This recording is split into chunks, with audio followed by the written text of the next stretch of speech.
Hey all, Bree from the No Guilt Mom podcast, and I have got a gift for you this holiday season. If you love the No Guilt Mom podcast, and I mean love the No Guilt Mom podcast, then tell us about it. Leave us a review, and you can be entered to win a No Guilt Mom gift card. All you have to do is leave a review, take a screenshot, and then simply go to noguiltmom.com/review to enter our giveaway for a free No Guilt Mom gift card, simply for telling us what you think about the podcast. It is amazing. But don't delay. Get right on this, as we're going to be giving away that No Guilt Mom gift card on December 21st. So get right on over and visit noguiltmom.com/review. Hey, it is Joanne and Bree, and we are rerunning this episode of Mommy Burnout. It was one of our favorite episodes, and apparently you all too, because it is our highest rated episode. It is our highest rated episode. So we hope you enjoy. Because we know Mommy's got burnout right now. It's a crazy time with the holidays. So enjoy our rebroadcasting of the Mommy Burnout episode with Dr. Sheryl Zeigler. Welcome to the No Guilt Mom podcast. I am your host, Joanne Crone, and I am joined by I need a new adjective to use, splendiferous co-host, Bree Tucker. Hello. I like that one. Splendiferous was in Apples to Apples last night when we were playing. So it was like, but try explaining splendiferous to a 7-year-old who is like, we're like, are they allowed to use made up words? But it worked. Yeah. Like it's just really, really splendid. But you guys play Apples to Apples too, right? I've only played it twice. Yeah. Do you use the one for young kids or do you use the regular version? The regular version. The regular version's funny with young kids. It is. Yeah. Yes. We play. Well, I mean, my kids weren't that young when I played it. It was just this year. Yeah. So, we played it with my 11-year-old, and she was like, she was sure that she knew everything on the cards. And so I was going through and testing her, and I'm like, okay, here's George Bush. And she's like, son of the president guy. No. And then there was one, Woody Allen. And she's like, from Toy Story. Oh my God. It was hilarious. I love it. With such certainty too. Yeah. So we are on episode 10 now. We're on 10. My goodness, we're 10. Like legit. We are. And if you have already subscribed to the podcast, thank you. And if you have not subscribed, just hit that subscribe button right there, and you will get every episode that we put out every Tuesday and Thursday. Yep. Like right there on your phone, ready to listen to.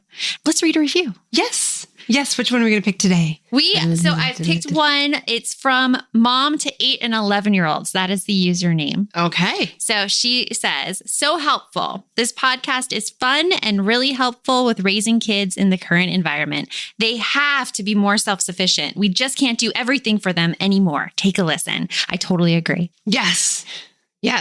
Love it. They have to be more self-sufficient, because I think us moms and just parents in general, we're going a bit mad trying to do everything. Oh, yeah. There's not enough time in the day, and nor are we ever meant to do all of this. No. And I think that really goes in nicely with our guest today. Yes, it does. I have to admit, I was a little bit starstruck. Yes. You were very excited. I was very excited too. Yeah.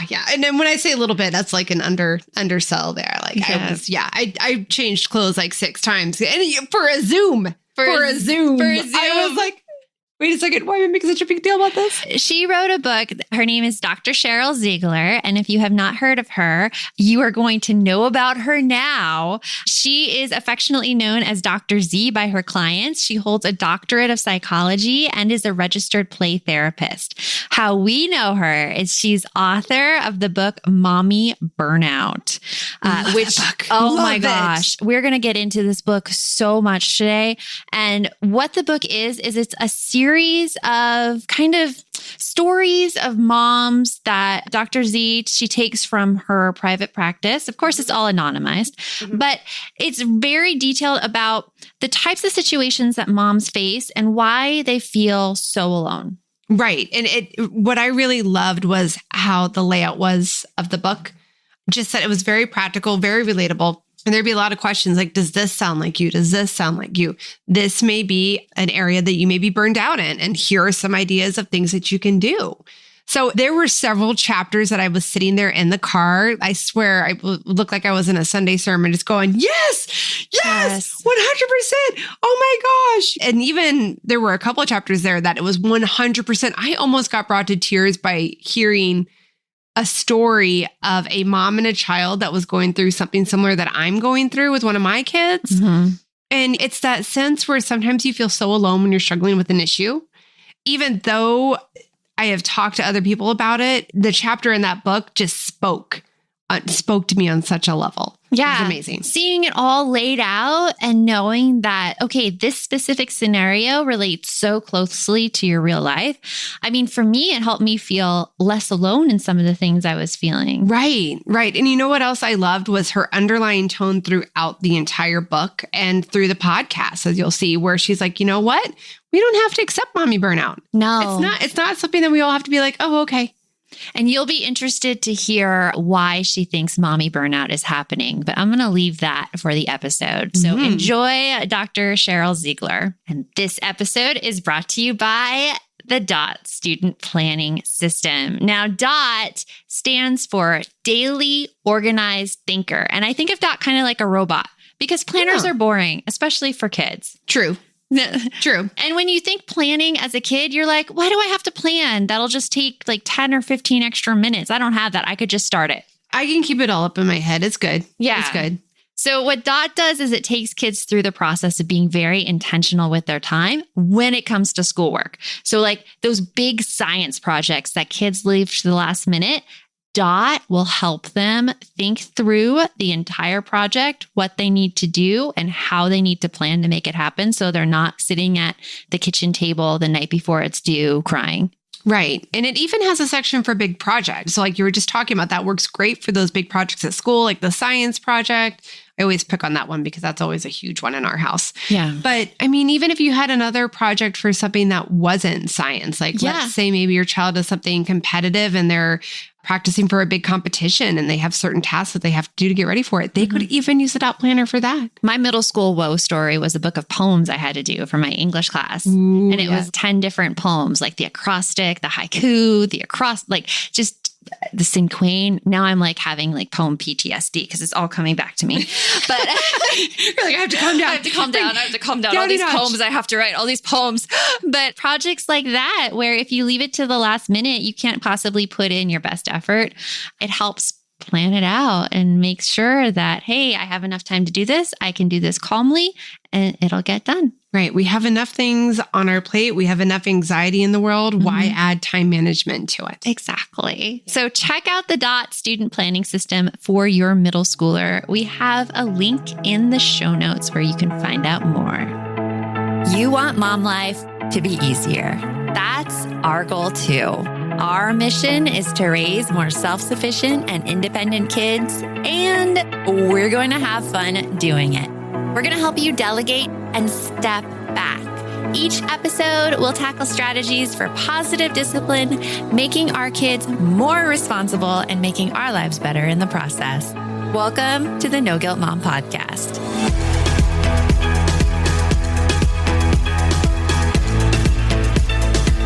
We are so excited for this interview. We both good burnout, and we like have so much we want to unpack with you. Yes. Wonderful. Look at that good book collection you have behind you. Is that real? Is that a real background? Oh yeah, it's real. It's all of my books. We're in my home office. So it's all alphabetized too. Fiction is all alphabetized. And then the nonfiction is in the closet where you can't see right to the side. What? Over here too. So, yeah. But we have a cartoon on the wall, me and my husband, because we really treasure books. And it's talking about like, what are you going to do with all these books? Like, what are you going to do when you have kids? And we're like, we're going to raise them to be bibliophibians. Yes. Love that. Yes. Love that. That's the same in our house. We have books everywhere and in their rooms, and it's great. Yeah. Great. How old are your kids right now? They are 12, 10, and 7. Okay. All right. I have a 12 and a 13-year-old. And I'm going to jump ahead and just be like, man, the last 2 chapters of Mommy Burnout, I'm like, that's so us. Awesome. Yeah. And you live in Denver right now, right? Yes. But you didn't grow up in Denver. No, I'm from New York. originally. And I came out here for my doctoral program, actually. And then I met my husband he grew up here and had already started a business at the time. And so I never dreamed I would live here. I wanted to go to school here. I wanted to experience Colorado, but it's been almost 20 years now. Yeah. So you've been there a while. Yeah. Yeah, a long time. Growing up in Harlem, I was reading all about you on your bio, and you said you grew up in a blended family, and that has really influenced your work today. Yeah, it has. How has that influenced it? So my mom immigrated here from Cuba meaning New York, when she was 12 years old and got pregnant with me at 16. So she had only been in this country for 4 years. They all lived really in Washington Heights. She gave birth to me in Harlem because it was a total public free hospital that she says has since burned down. And so I really was raised between Washington Heights, where she and I shared a 1-bedroom apartment. Like, we just slept in the same bed together for the first 7 years of my life. And then I also I feel like it was almost half my time in the South Bronx, because that's where my biological father's family was. So even though he wasn't really in the picture, I wasn't raised with my father, his family was, interestingly. So I spent tons of time with them. And for the first 7 years, she was a single parent and she was a teenager. And what that meant, first of all, it was really interesting because I only knew Spanish. I only knew how to speak Spanish, right? Which in New York City is fine. And I was around tons and tons of family. That's all I was around. And I think she was a teenager. She would still go out a lot. So I was like left with family members and those kind of things. So, and then she gets remarried. She moves upstate for what I think she believes is a better life for us, right? Because we're on welfare, food stamps. She's just trying to find, I don't even know, like little odd jobs, but she didn't really work that much. So we truly I remember what food stamps looked like in the 1970s in New York City. And then we move upstate, which is only an hour north of New York City. But anybody who knows, once you cross that bridge, you're in the country. And all of a sudden, I'm in what I call the mountains, right? That it was the country / the mountains. And we were in Orange County, which is really beautiful, but it was so foreign. Nobody spoke Spanish there. Nobody had brown or black skin there.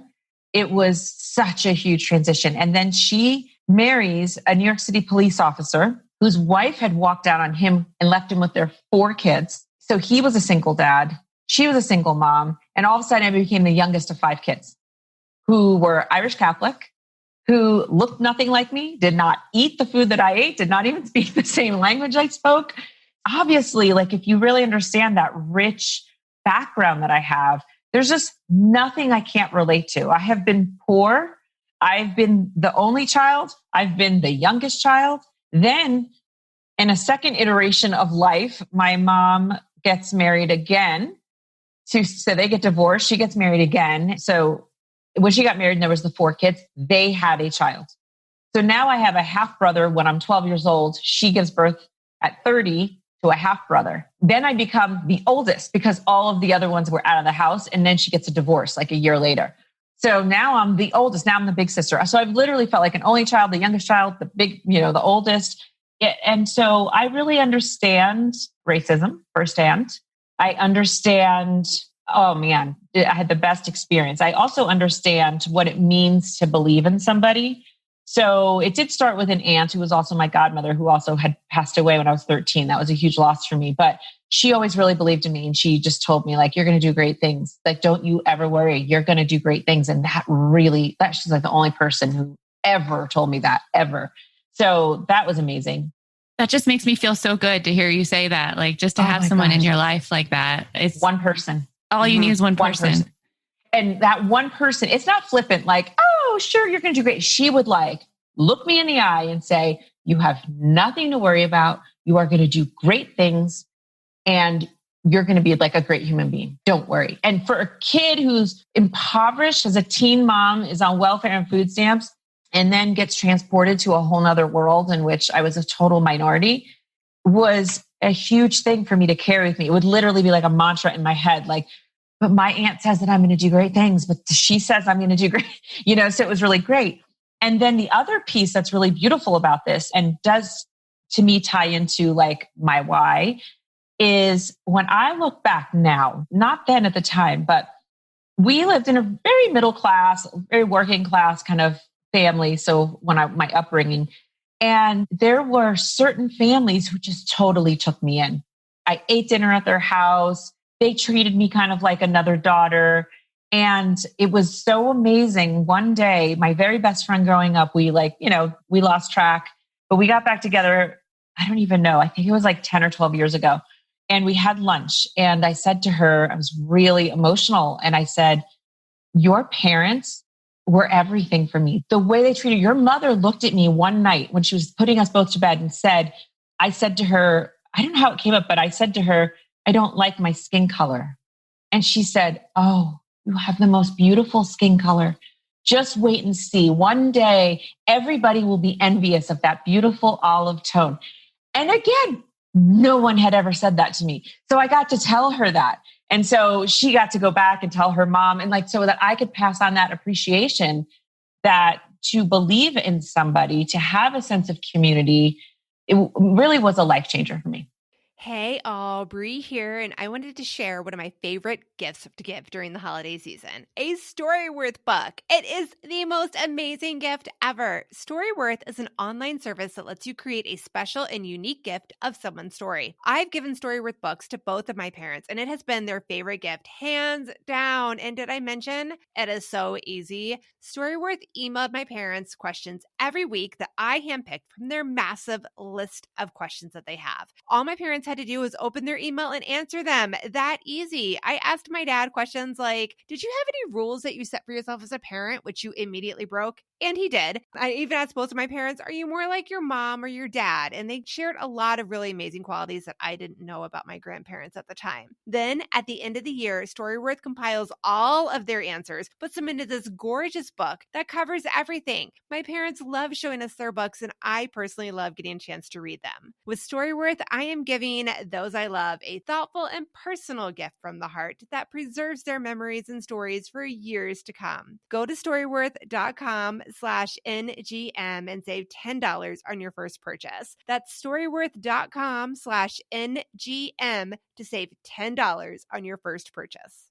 We're hitting that time of year where my brain gets so overloaded in December that I look for anything to make life easier. And I have to say, Brie, that Green Chef is one of those services. Yes, Green Chef is there to take away the dreaded, oh my goodness, what are we going to eat for dinner tonight? You can eat clean all holiday long with over 80 weekly meal options each week, featuring things like quick and easy, protein-packed, calorie-smart, or my personal favorite, the keto options. And you don't have to lose track of healthy eating habits during the holidays because every Green Chef customer gets a free session with one of their registered dietitians who can walk you through how to make clean eating work for you, which is very cool. And I have to say that I have been loving their recipes lately. They put things together I have never thought of. This week, we're trying the lemon basil caper pork with sauteed cauliflower, bell peppers, almonds, and feta cheese, my favorite. Their recipes make it so easy to support my wellness goals without skipping on flavor. For Green Chef's best deal of the year, get $250 off with code NGM250 at greenchef.com/NGM250. That's greenchef.com/NGM250. And don't forget to use that code NGM250 to get $250 off. Green Chef, the #1 meal kit for eating well. I can see so many tie-ins right now with what you write about in your book, Mommy Burnout, about that sense of needing the community to feel good and to go forward. So from your experience as a kid, then what got you interested in psychology and helping people that way?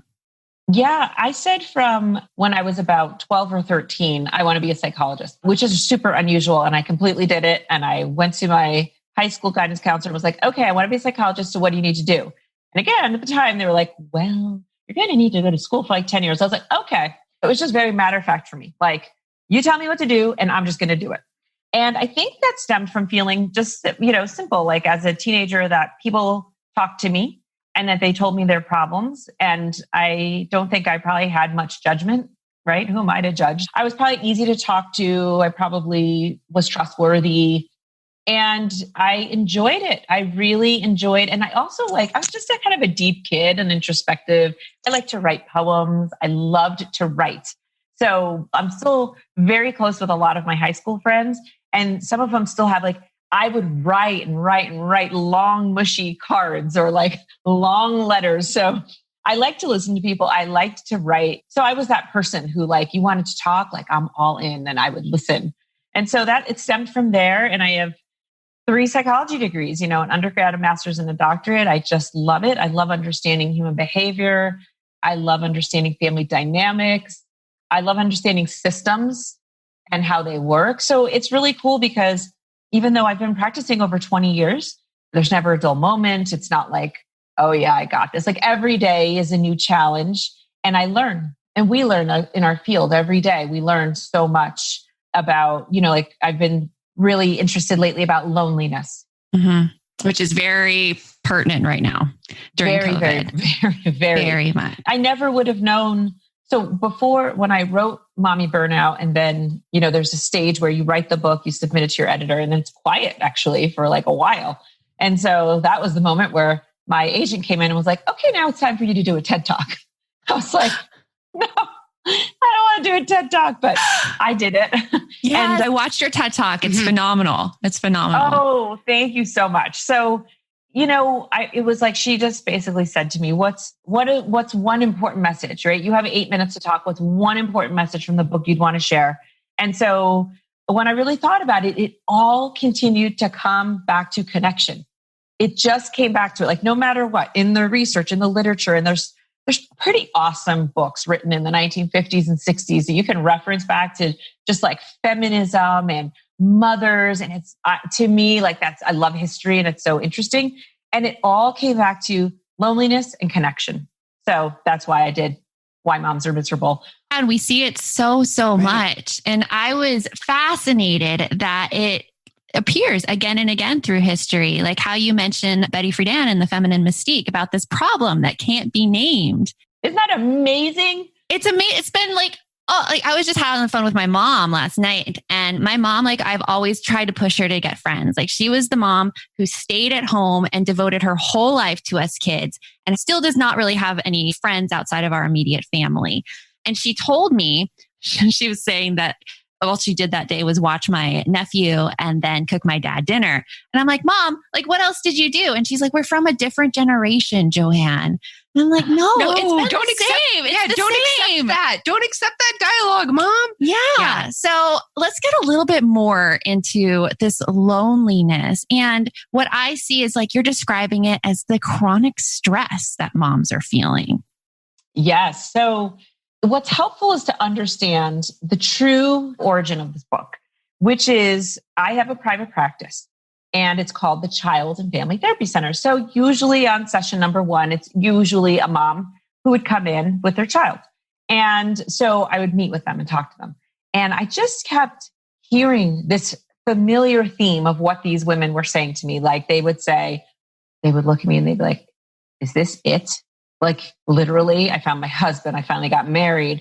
Usually there's some infertility. It took forever to get this kid. Oh my gosh. And now I either gave up my career and I'm pretty miserable, or I've always wanted to be a stay-at-home mom, but I feel is my purpose really every day to fold the load of wash and put the dishes away? And so there were themes that I kept hearing, there actually was no difference in stress. This was at first just my observations. There didn't seem to be a difference whether you were a working mom or a stay-at-home mom. Their stress levels, their dissatisfaction in life seemed to be about the same. And they would say the same things, just a slight twist. Either I gave up my career or, oh my gosh, why am I even working? I'm running myself ragged, right? So no matter what, the stress level seemed about the same. And then the other thing was just a general, almost dissatisfaction, disillusionment. I was sold on the white picket fence with the husband and the 2 kids. And this isn't all that it's cracked up to be. I don't know that I can live a happy life this way. And so it was really interesting because the reason why they were there was usually my kid has night terrors, my kid is wetting the bed, my kid has social anxiety, but we were getting really back to them. And at the end, they also would pretty much laugh and say, maybe it's me that needs therapy and not my kid. So that was another piece. So I started seeing a lot of women, a lot of moms. And I tried to keep in the lane of them in the role as parent, but inevitably they wanted to talk about their careers and they wanted to talk about their marriages and they wanted to talk about these other areas that affect their parenting. So that's truly how it started. So one day I just had the thought of, if my 3 o'clock knew how my 4 o'clock felt, the world would be a better place. Like, it was that simple. It was a quiet thought as I was walking down the hall, because I knew the next woman who I had was, again, she was coming in by herself. This woman's leaving by herself. The next woman's coming in by herself. And I even thought, like, my gosh, if I could get a support group and all these women would just like become friends, they wouldn't even need me. They wouldn't even need to go to therapy, because what they need is a friend. In most cases, maybe with their kids, they could have used, professional help. But a lot of the things they were saying, I was like, if you had a friend, if you had a best friend. And it's funny because a lot of the women that I see don't really have those close, intimate friendships. And the ones who do, it's like, I totally know their best friend and their entire life. Like, I'll be like, so what did Tara say about it? Well, what does she think? Because of course, I bring them in. So if they've got somebody important, I bring them in. So those are the two fundamental things that launched this idea of writing a book about the plight of modern day motherhood, which was the original title, which was quickly like, no, we're not going to name it that. But I was like, let's just call it modern day motherhood, because I wanted to talk about what was happening. Yeah, it goes back to that social isolation, and feeling like you're the only one feeling those things. Right. Exactly. It really was. It was like, oh my gosh, you would feel so much better if you just knew that other women also felt this way. And without being really personal, it's hard to convince somebody. If I say to you guys, oh, well, many women feel that way. Like, you might feel a little bit like, really? But if I couldn't say to you, yes, Sarah Smith next door and Jane Doe on the other side of you literally are going through the same thing, it's hard to really believe it or take it in. Like, no, but their situations aren't as bad as mine, or something like that. So what are some of the kind of symptoms of mommy burnout? How can moms tell if they're experiencing this? Yes. Well, it's so fun. In the first chapter of the book, and in the beginning of every chapter, there's basically does this sound familiar? Yes, right? I loved that. Yeah. And so these are some of the things that I highlighted that I thought so I want to say two things that I thought were unique to moms being burned out. But I also want people to know that I didn't use the term burnout just as a catchphrase. I actually literally looked up and then started studying the literature on burnout. And the literature on burnout is on employees in their work settings and feeling dissatisfied and feeling like they weren't effective in their work setting. And it just naturally was like, yeah, that your work is your motherhood. And now all of a sudden, here you are feeling like you are physically and emotionally exhausted, and you feel like you are not effective at your job. So that is truly how mommy burnout came to be. It's not just a catchphrase, although I think it's catchy, but I truly drew from the burnout research. Some of these signs and symptoms. So again, you hear a couple of them, you go, oh, I have that. It's sort of like putting them together. A bunch of these together probably puts you at either chronic stress or burnout. So having trouble falling asleep or staying asleep, lacking energy throughout the day, beating yourself up for parenting decisions, reaching for junk food, right? Or eating off your kid's plate as a meal, wondering if you're drinking too much, popping painkillers because you've got neck pain, back pain, some sort of pain, getting sick when your kids get sick, but staying sick for longer. That was also interesting to me, how our immune systems are so broken down when we're stressed. You have little to no interest in sex. A big one was you dodge your friends' phone calls. And instead of calling people back, you just text them, right? Because in a text, I can hide. Yeah, right? You can hide. Emojis. You just hide, right? Yeah. Not to give your true feelings at all. Right. I could be crying in the bathroom and I could still send you a smiley face emoji with the sun and say, have a great weekend. Why is that? Why do moms feel like they have to hide all these emotions? Because I felt this. I felt like I've needed to hide my emotions because that I'd be like the downer of the group. Exactly. You feel like you don't want to bring other people in or have to have them see how non-perfect you have things going on. Yeah, exactly. I mean, I think that women do hide for a couple of reasons. One of them is perfectionism, right? We have gotten such strong messages around what it means to be the perfect mom. And nowadays, to be the perfect mom means you're doing even more things than the generation before us. And even though the generation or two before us definitely had their own guilt and had their own isolation and all of that, we now are taxed with almost the burden of, well, we can do anything we want though. I could be the CEO of a company, right? I can start my own business. I can have it all. And so that is a lot of pressure. I think, let's say back to your mom, Joanne, when she said, well, I'm of a different generation, she might have had the pressure to be the perfect housewife. And I know she did. I know she did, because she tells me about how she was not able to do any after school activities at home, that her mom wanted her to come home right away and do all the household chores. So, and all she said that she wanted in life was to have a family of her own. Yeah, right. I mean, of course, there's something very beautiful about that. There is. There really is. I will say there's also the piece, though. What has happened is one of the unintended consequences of all of those feminists marching and being loud and getting us the rights that we have and being able to educate ourselves and have these equal rights to men is that all of a sudden we didn't say, oh, I can do either or. How amazing is that? Do I want to raise a family or do I want to work? It became, oh no, you're going to just do both. Right. And you're going to be awesome at all of it.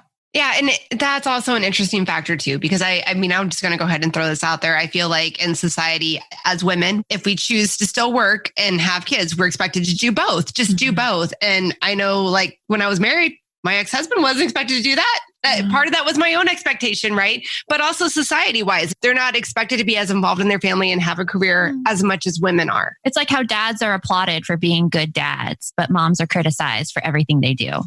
Right. I'm so glad you brought that up, because one of the unintended consequences for me on writing this book is how many dads, they will come to my talks and they'll be like, what about us? And they're not like really joking, they're just sort of like, what about us? And this is such a traditional way of looking at things. Or why aren't you writing about daddy burnout? And I was taken aback, and I'll get people writing me. And it's so funny because my own husband says, why do they even care what you wrote in that book? It wasn't written for them. And I'm like, it's really funny. But, if you look even at my Amazon reviews, a lot of men have reviewed the book. It's very interesting to me.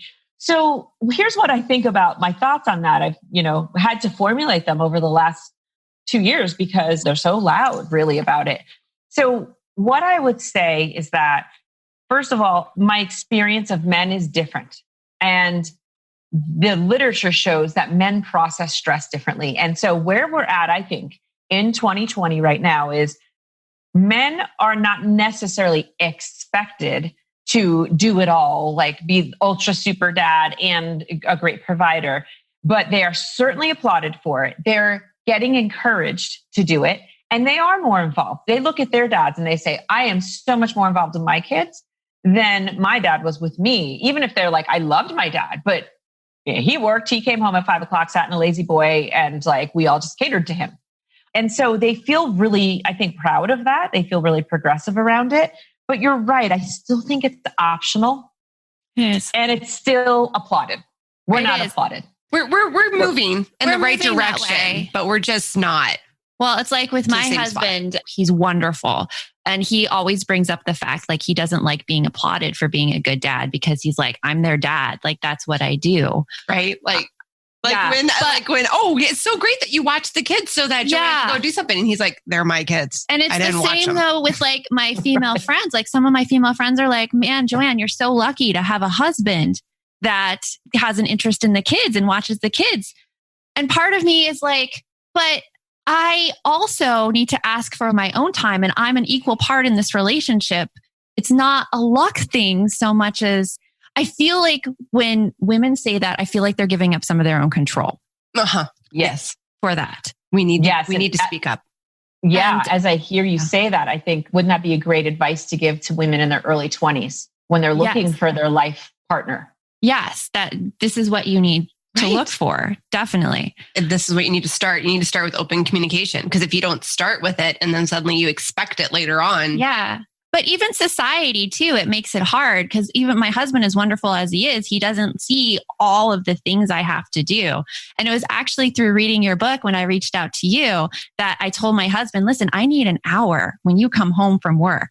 I've been juggling my work and the kids all day. I need that time. And he was like, yeah, sure. Like, go take that time.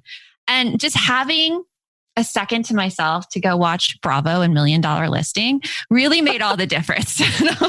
It really does. I was so happy when you wrote that to me too. That like, I really love. So for anyone listening, I love to hear from people. I love to hear how they say, because usually they get something, everyone gets something out of it. Like they needed that permission to say, yeah, just ask for what you need. And amazing things happen, right? And I need that reminder all the time, just in my work life. I got it pretty down with my husband, but in my work life, like, just ask, what's the worst thing that could happen? You know, like I need that reminder. So like, yeah, you're right. But I love to hear what people get out of it. And the simple fact is, I used to say, like, when I come home, I need to go to the bathroom. I need to wash my hands and get out of my clothes because I might be all like dressed up and those aren't kid clothes. And all I needed was maybe 15, 20 minutes and then I'd be good. But I wasn't getting that for a while. Right. And then I would just feel so like kids are tugging at me and I'm like trying to take my shirt off. And, you know, it was just a stressful entry. And so it's been great. A lot of people have given feedback about even if they have a commute, how they're using their commute differently to come down from the day. So some of it is about mindfulness without being like, oh, go meditate. It's just being mindful, being thoughtful. How do I enter into my family? After the kids are down, how do I enter into my time with my spouse? Right? Because most people are like, oh my God, finally they're all down. Now I'm exhausted. Mm-hmm. So that brings two thoughts that I really wanted to bring up. First of all, I loved how the book was structured, how every chapter had a different section of mommy burnout that you may be suffering from, and the questions at the beginning, and then the real practical tools that you could use to work through them, like all together right there. That was phenomenal, which brings me to my second question and kind of something you're talking about with the commute. So in the current state of affairs right now, where not everybody is getting out often, what do you feel might be one of the major contributors to mommy burnout in the current structure that we're faced with so many people not getting to leave their family hardly at all? Yeah. This is week 2 of me being able to actually breathe for the first time in like 6 months, because my kids one is in a pod and it travels, and 2 are in person at school. Oh, I don't take that for granted. I do not take that for granted. And I know it might not last. And honestly, this boost of this 2 weeks, I could do that. You know what I mean? Like it'll be okay. Like I know that it might not last and it'll be okay. But here's the biggest thing. If people aren't, reading these things and up to date, this pandemic has hit working women, the absolute hardest, right? So we know that, certain ethnic populations, Latino populations have been hit hardest with COVID, disproportionately dying of it. We know we've seen the disadvantages and socioeconomic status in terms of COVID. We get it. But in terms of the economy and families, working moms, hands down, the hardest hit. We are the ones that are trying to figure it out. How do I do this? Well, they're back there and they're working here. And I will tell you that I always give this piece of advice and I always tell people, I promise that I walk my talk. I really do. So one of the things I always say is I'll say to people, make sure that you're invested in your community, that you're a part of your community. And so many women have come back at me and said, I don't have a community I feel like I'm a part of. So then I say, well, then create a community. I promise if you create a community of working moms who are burned out on a Facebook group or whatever in your like little city, you will get people who are like me. So one of the things that I did when I realized that one of my kids' schools would not be going back in person was I just said, I was reading like everybody else about this notion of pandemic pod, right? 6 weeks ago, we had no clue. I don't even know who made up that term, right? It was a made up term, I think. But it was like, you know what? I looked at my husband and I said, I think we have to do this. I am not going to put myself through working from my office, and he's only 7 years old. So of the 3, he's the one that needs the most hands-on. And I'm not going to do that. So it didn't exist. And I created it. I'm saying in my little world, not a worldwide thing, in my little world, I created a pandemic pod. And those other moms who've joined have been like, Oh my God, thank you so much. Oh my God. We didn't know each other. It's not like this wasn't a cliquey thing. Yeah, it was interesting. What was happening here was sort of like, oh, who's my kid good friends with? And oh, let's create, this. It wasn't like that for us. For us, it was like, my husband actually is a recruiter. So I said, you recruit the teacher. And so, there's a teacher. And at first also, if you can't afford a teacher, I was saying to people, the moms will switch off. Again, the moms will switch off. Yeah, it's all right. And if I had to do a week, at least I get 3 more weeks off because I have 4 people in this pod, right? So basically we found the moms, and again, the moms, we found the parents, and we found the teacher. And it actually just came together as kids in a class who were looking for a pod. And so that's just an example of, the term didn't even exist 2 months ago. And the notion never occurred to me, but I wasn't going to sit around and wait for somebody to come knock at my door and say, would you like to join? It was like, no, this is too important. I got to create this. That's exactly what I'm thinking. I'm like, what I'm hearing you say is, don't say there isn't a community. Yeah. Make it. Find it. They're there. We're all there. We're all desperately seeking somebody else to be there as our confidant, as our friend, somebody else to speak with, to understand what we're going through. And everybody is so thirsty for that. And I think though, as moms, since we are stuck in our isolation bubble, we don't realize that everybody else is looking for that. And I almost get into the trap sometimes of feeling guilty for needing the help. I've seen everybody do it on their own. And I'm like, I should be able to take care of my kids and run a business at the same time, which is just ridiculous. It's ridiculous. And the more we talk about how ridiculous that notion is, I think the better. Yeah. Yeah, absolutely. One of the sections I have in the book is learn when to say yes and learn when to say no. And I think I've started to hear this a lot as well in the business world. I have applied it to my life in terms of parenting, but also in terms of career, to say, like, I'm the biggest yes person you're ever going to meet, right? You sent me one message and was like, I love your book. Let me on my podcast. I'm like, yeah, sure. Which I am so grateful for. We're like, oh my gosh, it actually worked. It worked. Yeah. Well, that's the funniest thing. I always want to be that way. I love that about myself. That is a quality that at times can be draining, right?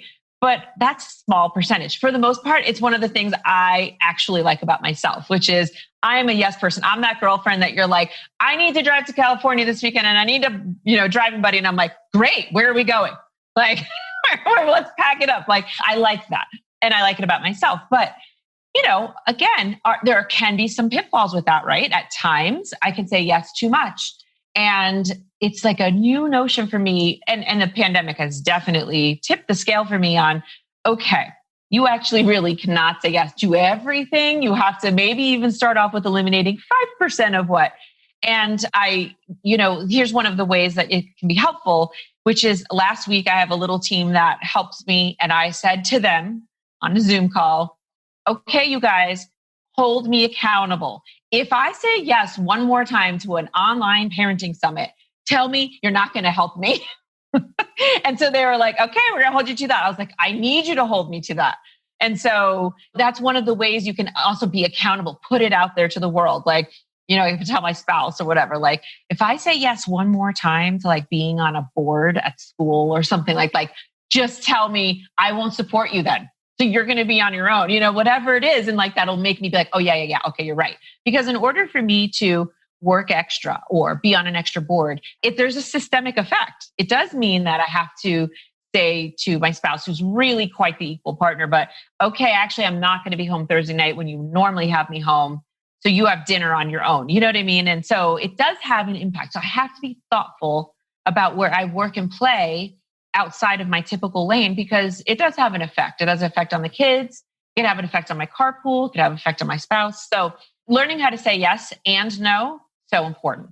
Yes, definitely. It reminds me of the story you had in your book about Carmen, who was doing all the things for all her kids all the time. And how she finally realized that it was driving her insane by the angry pizza, waving the pizza in the back of her daughter's video call. But reading about her, that is really what I see a lot in moms. And I see it a lot in myself, where saying yes to all of our kids' activities too. Right. We're like, oh, we want our kids to have the best of everything. So of course I'll drive like 30 minutes each way to the dance studio. Because we feel like if we say no to something, they're going to miss out on some amazing experience or memory or whatever. We're going to be faulting them because we said no. Yes. And I went through kind of like a crisis in this, like my daughter's dance studio closed. And it was pretty close to our house. And the dance studio she wanted to go to was about like a 20-minute drive. And she's like, Mom, it's only a 20-minute drive. And I'm thinking to myself, I'm like, I'm going to be so resentful if I have to spend like 2 hours in the car driving you back and forth. You're not going there. Yeah, you're not going there. We're going to go to the studio that's like 2 miles from our house. And she got so mad at me. She wouldn't like talk about it for 2 weeks. Well, you know, okay, I'm going to say she's a preteen. Yeah. She digs it. Yeah. Again, that last chapter. When talk to me about that particular instance, like not like she was still normal all the time. But anytime I brought up dance, it was like, no, I don't want to talk about it right now. But it's that kind of pressure that moms feel when they have to say no. Especially from your family. I think it's really hard when you get that from your child because you love them so much. Mm-hmm. We put so much into them. And then when they get so hurt or upset by us saying no, it almost feels like we second guess ourselves. Oh, did I make the wrong decision? Mm-hmm. Did I do the wrong thing? And when you're not having that open conversation or anybody else to talk to about this, you feel like you're alone and like you're doing a terrible thing. And I can't tell anybody I'm making a terrible decision. You know, oh my goodness. Yeah. So it's hard. Yeah. It's very hard. And I want to say like, a quick bullet point to 2 points that this makes me think about. One of them is, as human beings, we were not created to have the best of everything. So this notion that I'm going to raise a strong, resilient, and gritty child by giving them every single possible thing that exists, those 2 things don't add up. So you have to choose consciously as a parent. All right, if you want to give your kid the best of everything, the best ballet studio, the best tutor, the best school, just expect that they won't have very much resiliency in life. Once they're out of under your roof and out in the real world, they are not prepared, right? And that is the knock against millennials and Gen Z. And so that's that. And then the second thing is that choices, I have a chapter on choices. Choices cause us stress. So we do not need 50,000 choices. I was researching. I love researching. And I was researching for that. Like, it was like, if you Google how many varieties of salad dressing are there, there's like over 200 or something, right? Yeah. And so initially, I don't know if it was initially, but there's an awesome, one of the most viewed TED Talks. It's like a top 10 is a psychologist. It's pretty old by now, but he is talking about choices. And it was the first time, this was kind of a while ago, where I was like, what is this? Choices make us stressed. And then he goes through how choices literally stress us out. And then I was like, totally. I mean, mattress choices, stroller choices, school choices, all the things that we make for our kids. It's not simple anymore. Again, if going back to your mom's generation, there was no probably school choice. She moved into a suburban neighborhood, right? Yes, and you went to this elementary school, this was the middle school, this was the high school. End of story. Yeah. No conversation. Mm-hmm. My son is playing a game right now on his computer where he's a thief and the cops are after him. So I'm so excited about this new app, Give As We Grow, where instead of being the quote unquote bad guys, kids are practicing giving back.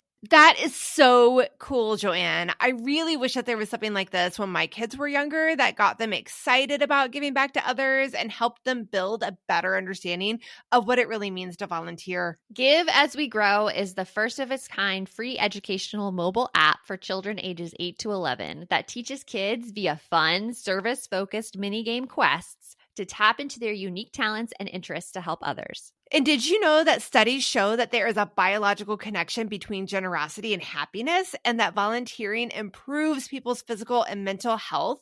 I mean, kids who volunteer typically do better in school and are less likely to engage in risky behaviors. And that is something that I think we all want for our kids. Ready to spark a new movement in generosity? Find and download Give As We Grow for free in the App Store for Android and iOS. And for resources for the whole family, visit giveaswegrow.org. This message is sponsored by Greenlight. It is so hard to raise kids who know how to manage money. Bree, right now, my kids are all about earning money for presents. My daughter wants to get presents for all of her friends, and my son is doing a Secret Santa with his friends. Oh, I hear you. And if you're looking to raise kids that are financially responsible, we have got a lifesaver recommendation for you that you need to check out. It is Greenlight. Greenlight is a debit card and money app made for families that gives kids and teens an easy and fun way to gain financial literacy, all while giving parents peace of mind. You can send instant money transfers, automate allowance, and even keep an eye on kids' spending with real-time notifications. Meanwhile, your kids can begin their journey towards financial autonomy by learning how to save, invest, and spend wisely. So sign up for Greenlight today and get your first month free when you go to greenlight.com/NGM. That's greenlight.com/NGM to try Greenlight for free. Greenlight.com/NGM. Yep, I'm just so excited to say that because out here in Arizona, we had school choice, and I think I tell you, say it all the time. It drives all of us nuts. Yeah. Yes. Totally. And I am one of those nuts parents, which I totally wrote in the book about school choice has stressed me out every single year. I'm like, well, is this the best school? Oh, wait, hold on. You're doing that again. I have to like, so me right now. Yeah. It's the like, best is thing. The best? Yeah. Is it the best? And are there better choices? So the two things go hand in hand. And what I'll just say about that is that I am just like everybody else. I can start to slip into that world. The only difference with me is that I remember my talk. So I do the walk and I'm like, yeah. Wait, hold on. No, if I switch schools again, then I'm going to be more stressed out and I'm going to be starting over. I can talk myself off the ledge. Whereas if I didn't have all of this knowledge, I probably would be going down those different rabbit holes and totally stressing myself out. Right. Definitely. Now, I think I remember the psychologist, was it Jonah Lehrer, the How We Decide? Because I've read that book too about cereal choice. It was like cereal choices in the aisle and like that whole this one was I think Barry Schwartz. I'll have to look at that too. I love learning about just all watch that. the TED Talk because it's hysterical. This was like in the beginning days of TED Talks. He's, without exaggeration, I think he actually talks or has a post about he didn't actually understand what he was really doing because he was a professor. So he's wearing, I'm not kidding you, like a t-shirt, shorts. I mean, he looks like he's going fishing or something, right? And he's just walking on the stage and he's just talking. Who would have ever known he'd have I don't even know how many views at this point, but it is a top 10 TED Talk because it's so good. He just went out there and professed. And That's then got amazing. off the stage. And I know that TED Talks are no easy thing. I had a friend who did one last year and she said you have to memorize your entire thing word for word, right? Yes. You do. And it was so stressful for me. It's not my thing. I wouldn't do it again. I'd way rather either you say, okay, go up on a stage. I don't care about the people or anything like that. It's I cannot memorize things because then I can't be as genuine. Yes. Yes. And it was really hard for me. It really, really was. And my daughter was in the audience, but you know what? It was so great. So who was in the audience, right? 3 of my best friends, 2 of their moms, and my daughter. How amazing was that? And so my daughter, it was really cute. They brought her on stage right after my talk. She was standing there. She was 9. But, it was great for her to see me not be perfect because I wasn't, but deliver still the message and get through something that totally kicked my butt. I'm guessing that she probably knew how nervous you were going into it and how much you struggled through it. And yet you still got up there on the stage and went through with it. Totally. And I joke about it till this day. I try to bring light to it to this day, which is just everybody knows I'm never doing a TED Talk again. I'll talk anywhere. I'll do Q&A, but I do not want to memorize an 8-minute speech and be authentic and work the stage and watch my hands. That's all. That's hard. That's asking a lot. Yeah. And that brings the point though of how moms are examples really to their kids, both good and bad. You mentioned it a little in the book about how a mom's tendencies can rub off on their children, but it's also in a good way. If they see mom pushing themselves and mom going for those things that scares her, I think that kids are more likely to see themselves in that role too. Absolutely. The way I decided to end the book, Mommy Burnout, was to say essentially are my kids burned out too? Right? I wanted it to be a thought-provoking way to end a nonfiction book, which was essentially, what is the legacy you want to leave? And are you living it? And I know that when I get any version of that question, it still makes me pause, And so like a good example for this, for people who are listening and they think like a legacy and, this stuff seems so big. This is a real example of how it lives in my life at present. On March 13th, when essentially the world shut down, I literally said to myself, this is not going to be a trauma in my kid's life. I am going to make the best of this. I don't even know if I'm going to have a job. I don't even know, right? I had a private practice.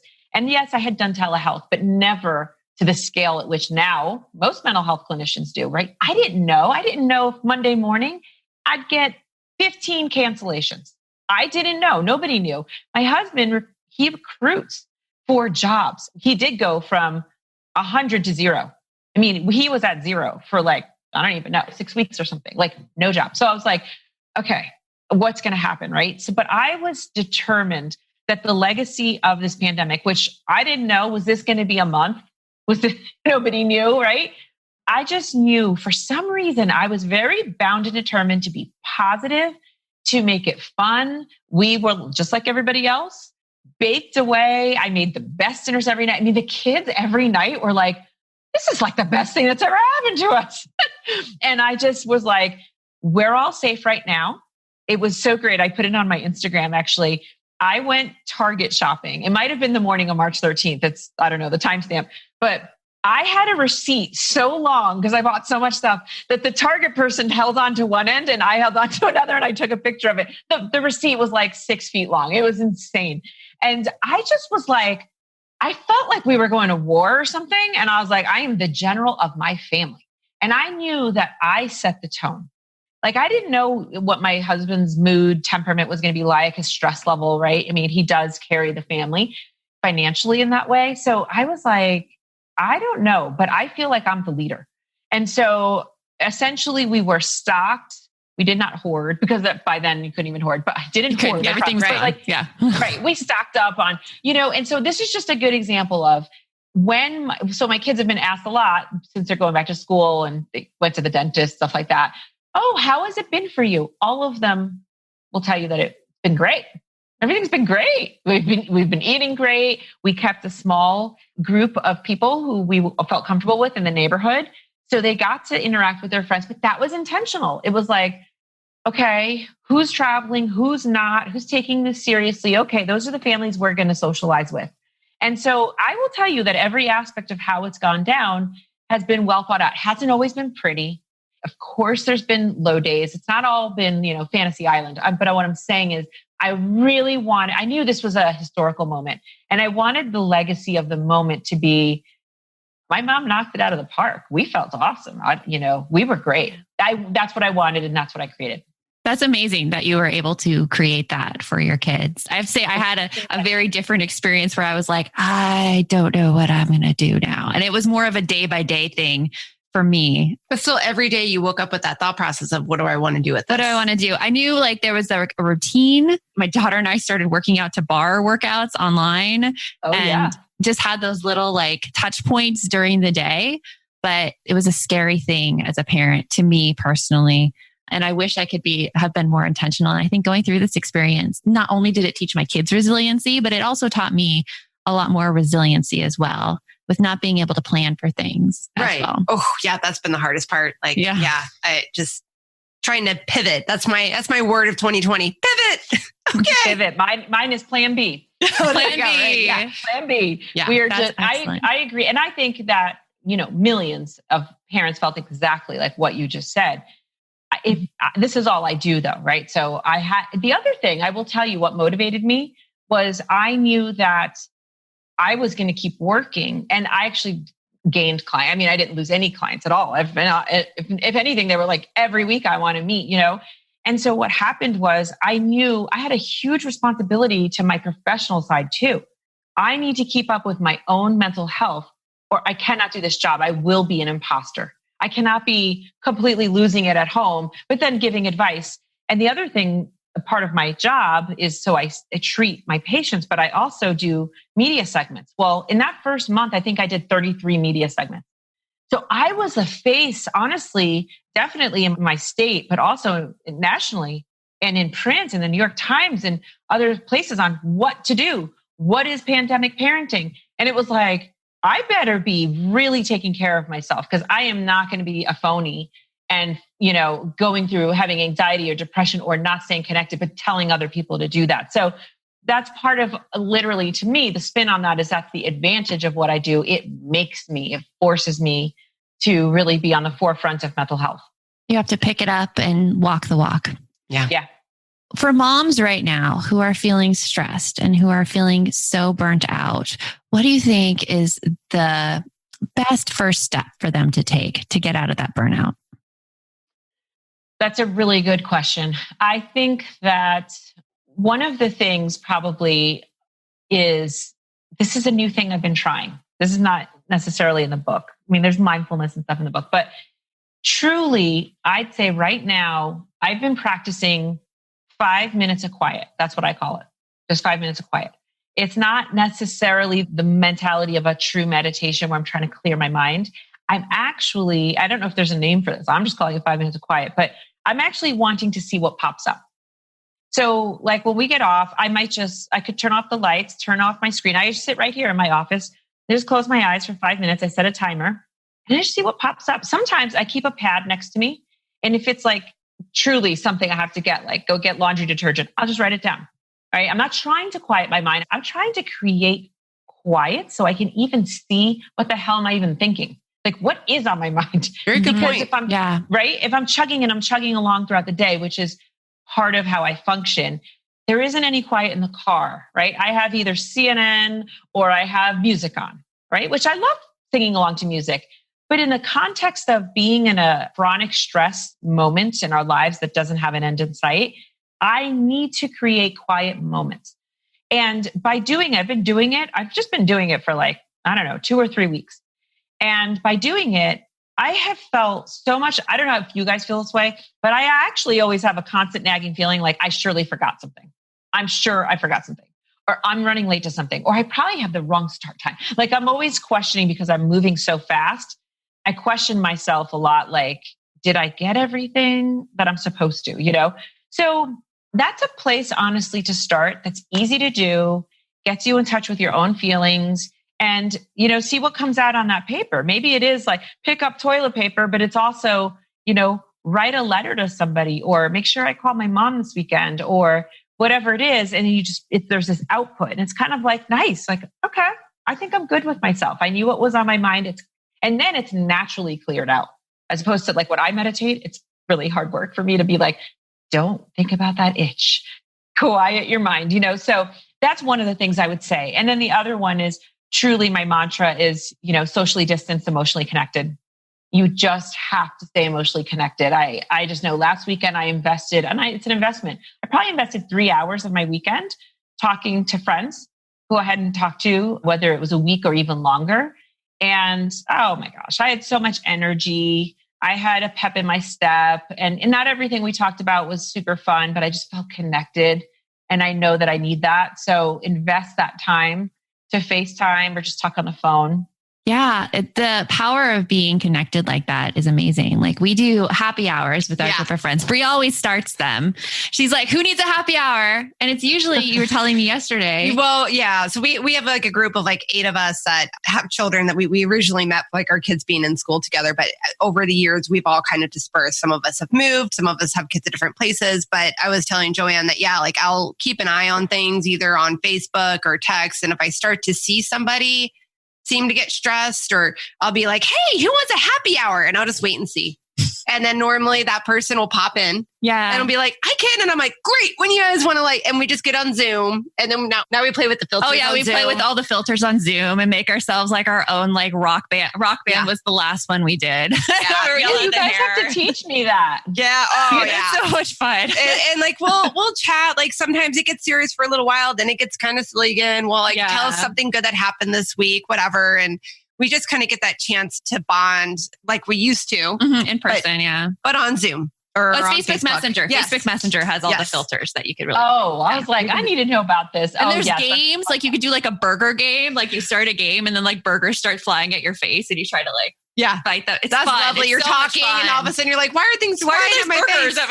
But anyways, it's, it's a fun way for us to reconnect. And we don't get it regularly. I mean, it'd be great if our schedules were great enough that we could say like every Thursday we do it. But instead we just kind of keep an eye out for each other. And when we see that somebody is needing it, or maybe like something to celebrate, I'll be like, I want to celebrate and talk about something awesome. Who wants to hang out with me? Mm-hmm. And there's no pressure of whether or not the whole group can make it or only 2 people can. It's just like, we'll just hang. And it really helps. I don't know. It makes me feel re-energized. I'm very, very outgoing, kind extroverted. of. Yes, very extroverted. Like this, this pandemic, like you've seen those memes where it's like the extrovert is like clawing at the walls during this whole pandemic thing. And then the introverts are kind of like, this is nice. We're like reading in the corner. This is nice. Yeah. I find myself driving to Starbucks, just chatting with the barista at the window. Oh yeah. Okay. So how was your day? Yeah. Well, I consider myself an ambivert. So if you haven't heard that term, right? 50-50. That's what I consider myself too. Mm-hmm. You are too. I really, truly am. So yes, at moments it's been nice, but no, it's Labor Day weekend. And I'm like, wow, this is really, I mean, we have no plans.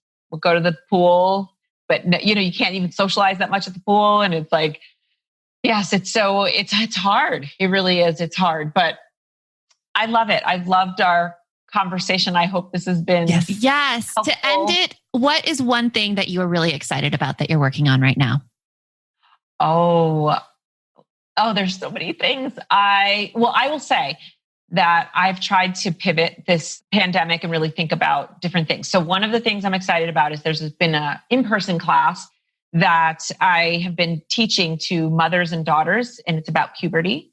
And so it's like for 10 to 13-year-olds, it's awesome. It's really awesome.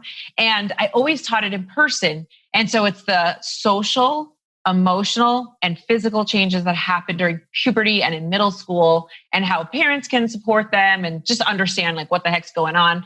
So it's the sweetest thing I do. And it's in person. I've been doing it since 2013. And then when the pandemic hit, I had to cancel it. And I was like, there's been a couple people nudging me in my ear, like I should do an online class. So I made it into an online class. So that's one of the things I'm really excited about. Needed. Yes. Can we share that information? Yes, please. Yes, please. we will share that. Start with the talk. Startwiththetalk.com. Okay. Start with the talk. And it's cool because it's available anytime. And I did it so it's not like a live webinar. For some reason, I get asked that a lot. Is this a live webinar? But I'm trying to create even a private Facebook group around it. So I could gather and create community around other people who are raising 12 and 13-year-old girls. Because it's hard. It's hard. You think that you're the only one that's having issues. Yeah. Yeah. It happens to me every day. Like our daughters are the same age, almost very, very just a couple months apart. And I will constantly come in and tell Joanne, this happened today. Yes. Is that normal? Yeah. Well, that is exciting. We will definitely share that. Yes. And we've so appreciated talking to you. Thank you. I've loved talking to you guys. It was like hanging out with girlfriends. Yes. Thank you. It's been great. Well, have a great day. Awesome. Thank you guys. You too. Thanks. Bye-bye. I love talking to Dr. Sheryl Zeigler. Wow. Wow. I'm still starstruck. We had a bit of a longer conversation with her. She was our longest guest conversation to date because we just did not want to get off. Right. No. I just kept sitting there just nodding my head. Yes. Because 100%. that major cause of mommy burnout that she said is this lack of connection that moms have with other moms. Oh my gosh. And we see it all the time. All the time. We see friends who purposely don't share very much about the problems in their lives because I feel like I've gotten into this as well. You don't want to be a burden on other people. Mm-hmm.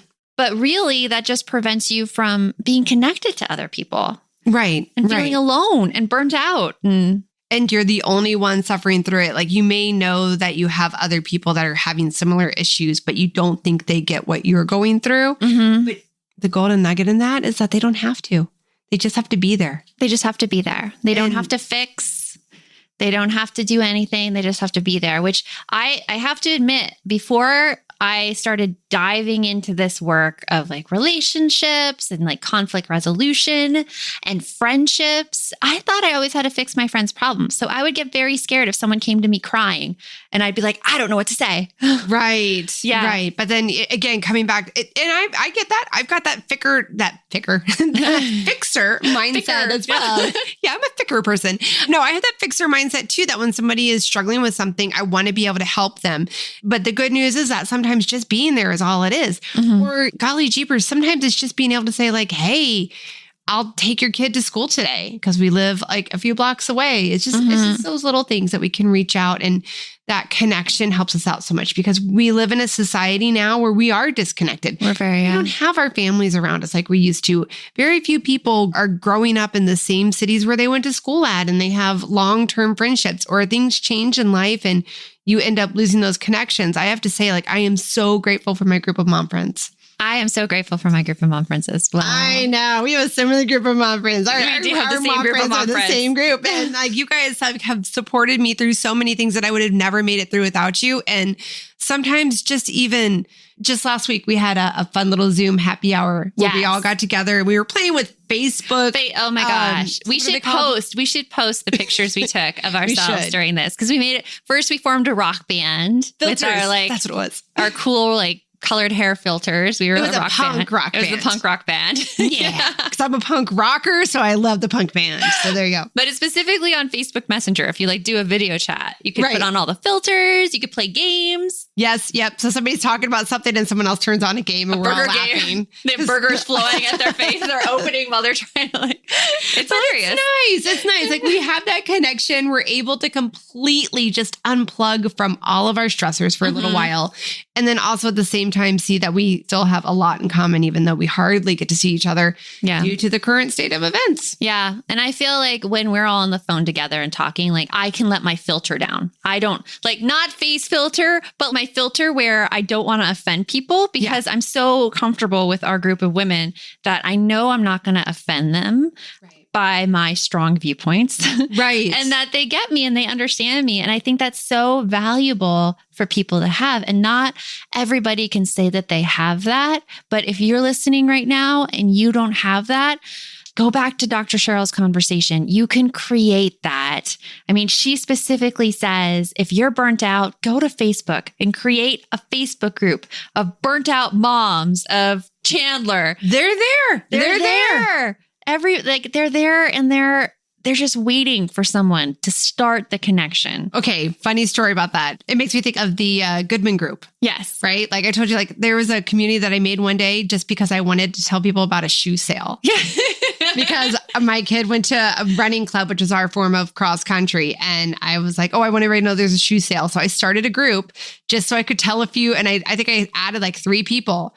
And now that group is huge. 400, 500. Yeah. Yeah. And all the things, all the connections that are made in that group, I smile and I see so many great things from the community. Yeah. People asking, anybody else's kid has this teacher, and they can talk and connect, and it's just amazing. So yeah, it happens. It can happen. It can happen, and it can grow. And I know one other concern that people have when they reach out to friends is that they're really disappointed that no one does so in return. And I felt that way too. I know when I was going through postpartum and I went to therapy, my therapist at the time said something very influential. And she's like, the person who needs it needs to go and create the action. If you need the interaction and you need people around you, you need to go and create it. Don't wait for someone to come to you. You go make it happen. Right. And I've held that close to me since then, and it's made all the difference. It does make a difference because you have that ability. I mean, that's one of the joys of being a grown-up. Yeah. You just have to do a time and a place and say, people be there, and you'll be surprised at who comes. Exactly. Yes. So it was phenomenal. One of the best. I loved it. It was so great getting to talk to her. And you know what else I was really excited about? Her class. Her class. I think it was called Start with the Talk. And it's I think it was specifically for moms of preteens. And talking to them about not only their relationship, but the life changes that are going to happen and that impact that relationship. And then just in general, just all the changes that are going to happen. I was like, oh my goodness, I need that. And I was so excited when she said, it's online. It's online. So I am definitely signing up for that with one of my little ones. And we will have a link in the show notes for that because I think that'll benefit so many people. Yeah. Yes. So that was Dr. Sheryl Zeigler. Please check out her book, Mommy Burnout. I think you will love it as much as we loved it. And until next time, remember, the best mom's a happy mom. Take care of you, and we'll see you next time.